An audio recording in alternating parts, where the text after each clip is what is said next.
Welcome to the A Bit of AI show with your hosts, Henk and Amy.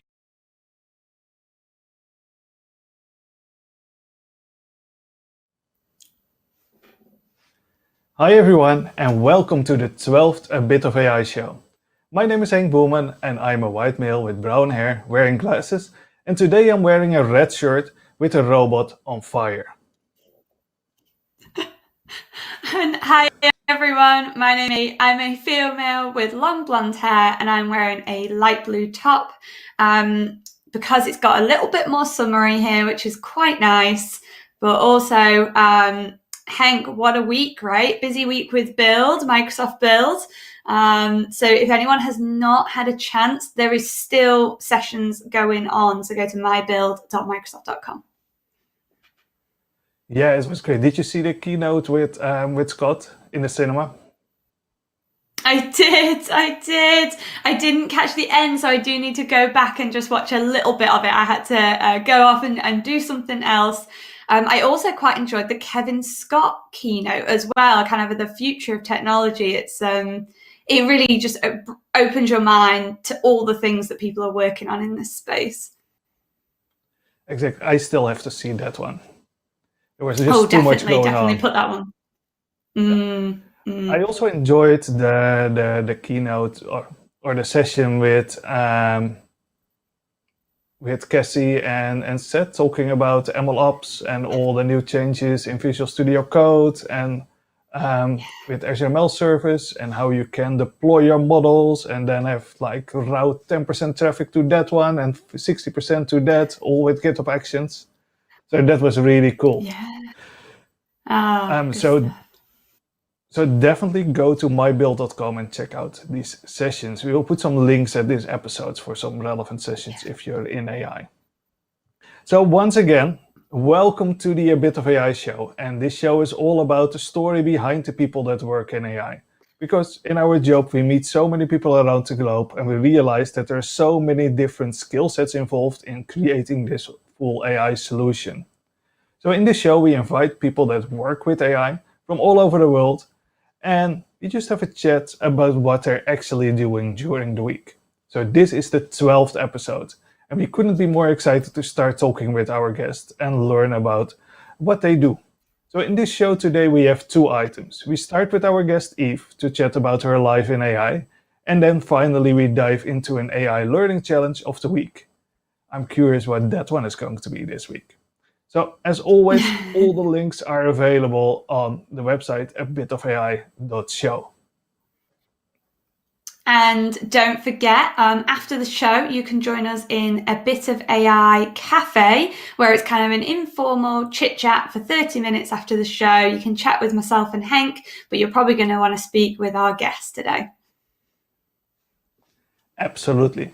So let's get started and invite Eve to the show. Click. Hi, Eve. Hi, everyone. How are you? Really good, thank you. Really, really good. Thank you so much for joining us. I know you're having an incredibly busy week, both with your role, with community pieces, with Build. So we really, really appreciate your time on the show.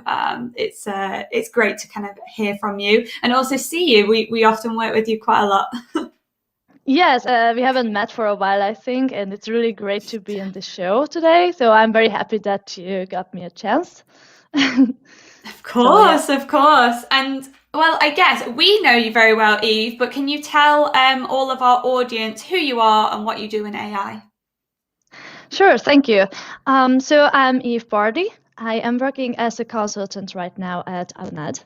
And as a consultant, I am going out and work with clients all around the world, actually. So far in Scandinavia was the mostly focused area, and I am working mostly with data science and artificial intelligence activities and like related tasks, and it's often a lot of fun working with these clients. Next to my full-time job, I do a lot of community work as well. I am an AI MVP, and that also involves a lot of sessions at different conferences and meetups. I also organizer of AI42 together with Håkan, which is, I think, a really nice initiative that is about to invite more people into the field of AI and also give them a chance to get started in the field of data science and AI. I also write articles, and I'm just about to rebrand my whole Code with Dev image and stuff. So I hope in the summer I can put it on, and you can read all my stuff that I was working on in the last few months. Oh, definitely. I was going to say there'll be many links, I think, to share both in our cafe experience after the show, but also on the website. And we'll make sure that we do that because there's so many great things that you share online with the community. Let's first though talk a little bit about the day job. So you're a consultant in this, and you specialize in AI. You work with so many different customers, and every time we've spoken with consultants, one of the things that makes me most surprised is just the sheer amount of different technologies that you need to know about in order to help people out. And so what I'm really keen to hear from you is, all jobs in the industry look different daily, but what does kind of an average day in Eve's career look like? Well, normally it's yes, it is very different, as you say. Most of the time, I prefer to start with meeting with the client in the morning as soon as possible. So we have a good discussion about where we are and what's next, and what we might require from them. And then a small planning is always needed for the consultant team itself. So see who is doing what and so on. Right now, I am working with a client, which is pretty exciting for me and this is something really big, I think, in this field, especially in the Microsoft era, because what right now we are doing is that we are moving an almost on-premise solution that is built from a third-party company for this customer. We're moving this whole thing, the whole data engineering, then data preparation, and then the machine learning part as well into Microsoft Azure, which is pretty exciting. So it requires a lot of planning. So mostly, since I am the one who who is able to know about what is like AI and how to like use the Azure machine learning workspace and so on. So I am the one who has to plan these steps, like what has to be done. So I mostly do planning. And that also requires a lot of knowledge about the company, about their data, how the solution looks like right now. So before starting on the project, I spent like 2 weeks on looking into the code, in the data, see what has to be moved or what might need to be improved, and so on. So it includes a lot of different tasks, actually, not just training a machine. I was going to say, right, because that is one of our things we're seeing a lot on this show, which is I think a lot of people think of AI and data science in one way. And actually, it's very much an engineering problem, like as we're trying to take these things into production. And as you're saying, the importance of actually that whole pipeline, the data that's fueling it, what does the architecture look like and stuff like that. And actually having these different jigsaw pieces kind of come together and work well, like efficiently as well, I think is a whole nother skill. You mentioned the data prep work, and when we chatted a little bit before this, you find there's a lot of projects in that space, or is it more the AI, the machine learning side of things? Yes, it's an interesting question because let's say I haven't been in the consultant life for very long yet. But so far what I've seen is mostly the data engineering that is in focus, and then a bit of AI maybe. But mostly it's analytics and statistics and so on, and then put in some machine learning on the top of that. But most of the clients only focusing on their data. They want to make sure that their data is quality data, it's pretty, it's useful, and it is available for the data scientists. When data scientists are just can't wait to like have the data finally and just get started to work on it instead of like planning on the data modeling and stuff all the time. But yeah, otherwise it's cool. You need to know that as well, I think, in this field, because that's how you can build better machines, if you know how the data looks like really, and that you put together the data model yourself, then it's easy. Yeah, I was going to say just more understanding of what's available to you, how it's formatted, how you can use it, what are the possibilities of the different things that you can build with the data that you have. I think that's always a question I've always found as well, where people will say, what can we do? Like where's the, what are the ideas around things that we can solve, the business problems we can solve with the data that we have, sort of thing. You mentioned the kind of migration piece. Does that mean you have to do quite a lot with the infrastructure side of, so like compute and storage and stuff like that? I'm mostly just supporting that part. I'm more like looking into the code closely. So what we are doing right now when it comes to migration, it also involves a lot of testing. We have to verify that this thing works well. So that is mostly the focus here. Next to that, I'm obviously helping out with the infrastructure as well, but I'm not really good at that, I think. So I'm always having problems on estimating how big machine we need. So it's it's not my thing.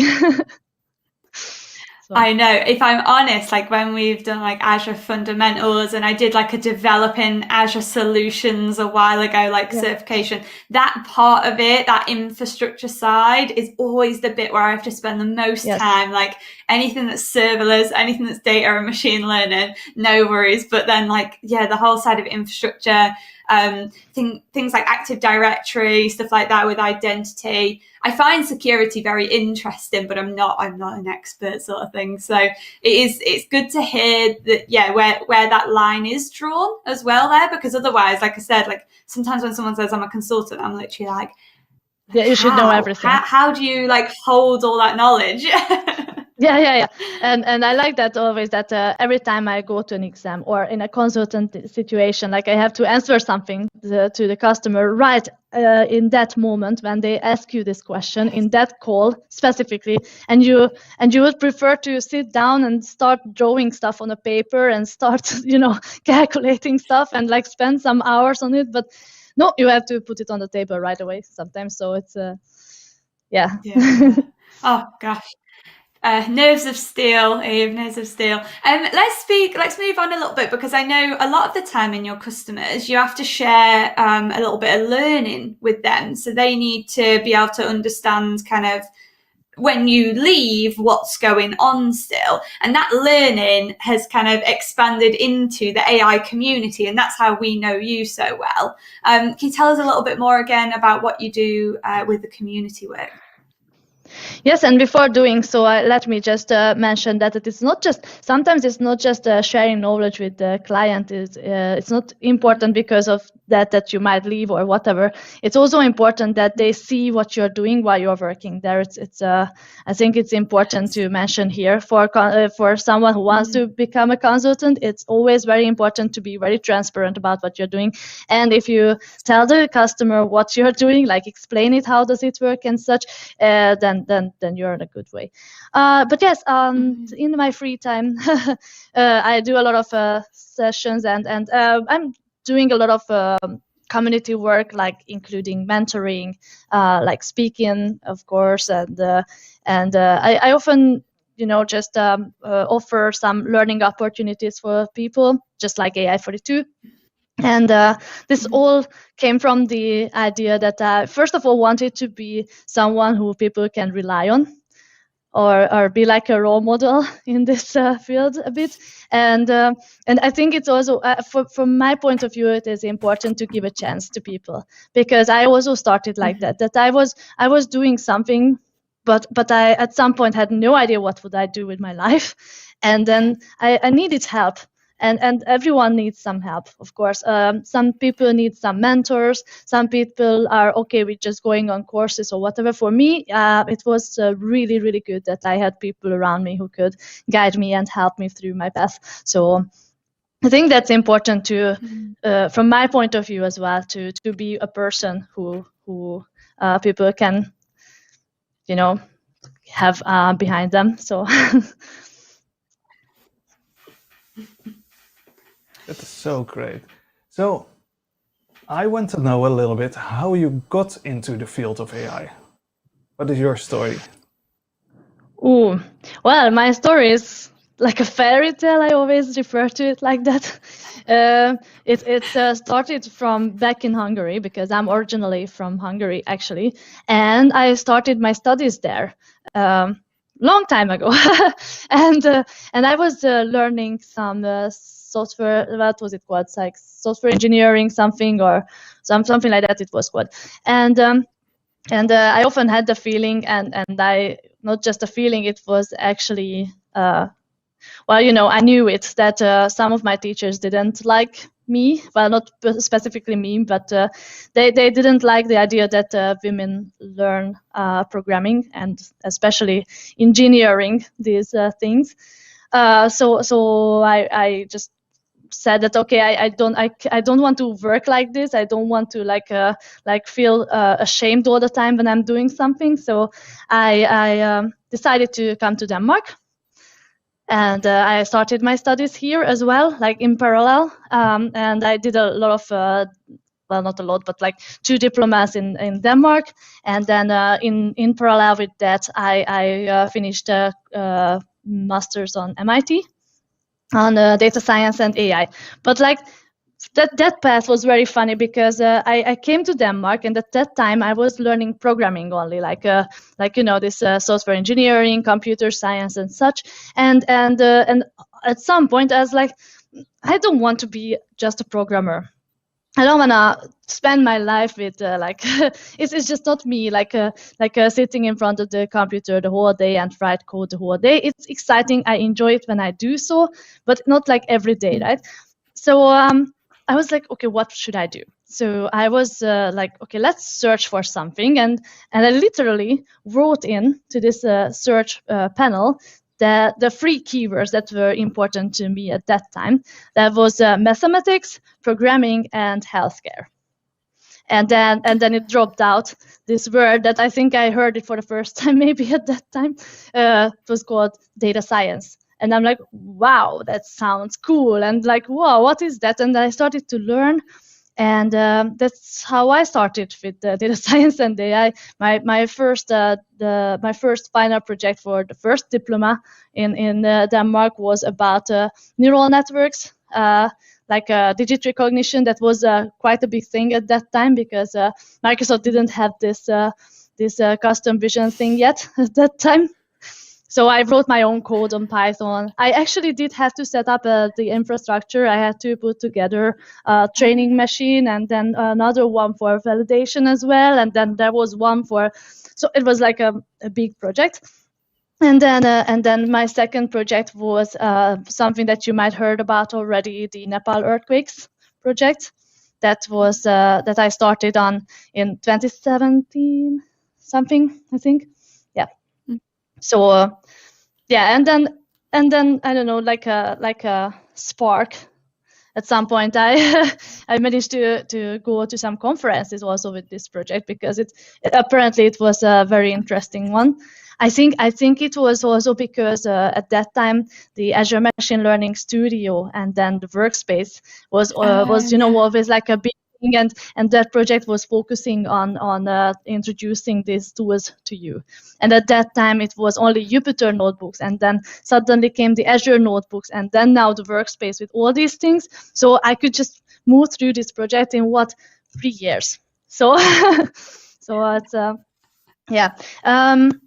yes, and then last year in February I became an MVP in AI, and I'm very, very happy that I can be a part of this community, because I don't think I could manage it by myself to get there. So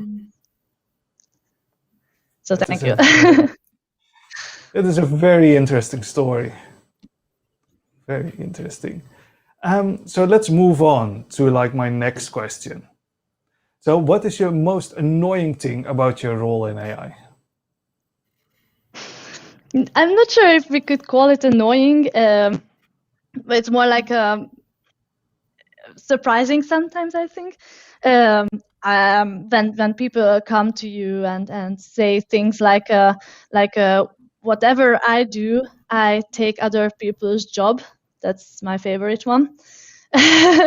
And it's not about that I am going to go and sit everywhere and work there, but like building an AI solution can often sound like that it wants to take the job of people, but it's what I think is always that what AI does nowadays is just support the people. So like, for example, would you rather be an administrator who is working like day and night, answering phone calls at Christmas night or whatever? Like AI can just take these things from you, and then just when you're not available or people are not capable of like not capable, because it's like nonsense to be capable for that thing, then AI can be used for that. Also, another thing I think is that it gets a small focus of how AI could be used for good, and that focus is like fading away sometimes in people's mind. What I'm talking about right now is that going back to the Nepal earthquakes project, we saved people's lives because we could estimate which buildings might be in danger, or let's say like whatever healthcare solutions that we can see all around the world. Like let's just look at some that like automatically calls the doctor if it recognizes something strange on you, like a higher blood pressure basically or something. And all these solutions are for the people, and many of them don't understand it yet. So that's it's not annoying. It's just that's we have to live together with, I think. So we cannot expect from everyone to know what is AI, which would be actually nice though. Yeah, and you're doing a lot obviously in that space to educate as well and to offer that insight, and so I think you're combating some of that by hopefully letting people know, as you said, the possibilities and the things that they do need to be wary of. You do a lot within responsible AI, right? So it's yes, exactly. It's really cool. So wonderful. Well, we're going to very, very quickly go on to our quickfire round. Our quickfire round, Eve. Wow. You do not know the questions that are coming your way in the next couple of minutes, but one thing that you do know is they're fairly simple, and all we want is that first thing that comes to mind. If you can keep it to either a word or tops a sentence, that we would really appreciate it. So let's get started. First one's easy. So what was your first programming language? C. Oh, good one. Yes. What programming language was used in your last project? Python. Always Python. That's 12 out of 12 episodes, I think. What else? On to the next. So, no more than a sentence. What was the last thing you learned? I'm sorry, I didn't hear that. Oh. No. No, I think we lost Amy for a while, for a bit. What was the last thing you learned in AI?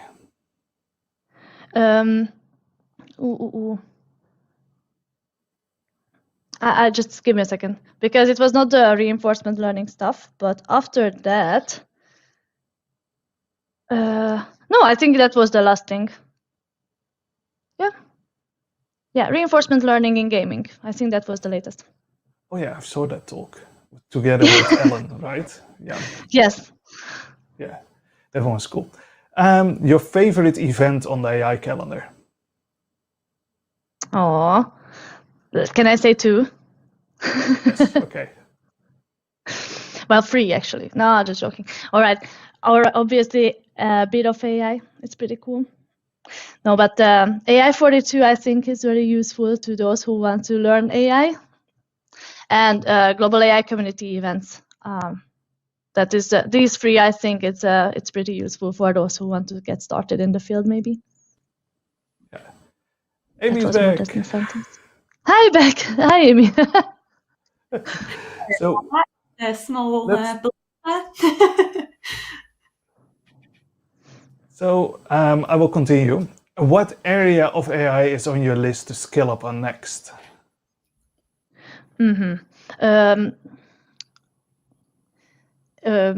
So I'm going to look into a bit more cognitive services, specifically in improving webshop. I can't tell more about that. Sorry. It's just one sentence. That's good. That's good. The last question is for you, Amy. Oh, fabulous. So, what training framework did you use last? I think I was using, I'm not sure, maybe Scikit and TensorFlow, I guess these I'm usually using together mostly. Good stuff. Wonderful. Well, Eve, We will thank see you so new much. stuff that comes.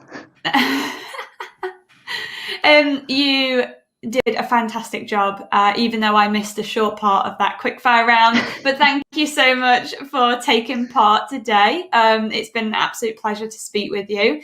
In just a few minutes, we'll all head over to the cafe and Eve will be there to chat a little bit further with you if you're watching on the website. So, Eve, with that, we'll say goodbye and we'll see you in the cafe. Yes, thank you for having me today. See you in the cafe. Thank you, and thanks so much for sharing your story. Amy, let's go straight to the Learn modules you picked for this week. Absolutely. So thinking of the things that Eve has worked on in the past, as well as things that she's working on in her day-to-day, I've picked 3 different modules. So one of them is using the Azure Machine Learning SDK. She talked about how important that was for her work right now, and that migration she's working on. So go and check out a little bit more about that. And then my next 2 are based on responsible AI. Eve has done a lot in the past, especially with Microsoft, to do stuff around detecting and mitigating unfairness, as well as using explainability in machine learning models. So I've added 2 different modules that relate to them. Perfect. I still have to take those last 2 ones. Oh yeah, no, definitely do them. They're good. Wonderful. Well, you all know where to go. Obviously, if you're on the website, you can find the Learn Challenge just above us, or you can go to aka.ms/a-bit-of-ai-learn. And with that, we've come to the end of the show. Another show. This is our 12th episode now, and we're nearing the end of our season. But thank you so much for joining us today. We really hope you've enjoyed the show. We're here every Thursday at 10 a.m. Central European Time, and in various other parts of the world as well. Do come and join us in the A Bit of AI Cafe with me, Henk and Eve, where we'll talk about, where we'll just kind of have informal conversation. So if you go to aka.ms/a-bit-of-ai-cafe, or again, you can just click above on the button. With that, just thank you so much for watching. This has been A Bit of AI with Henk and Amy.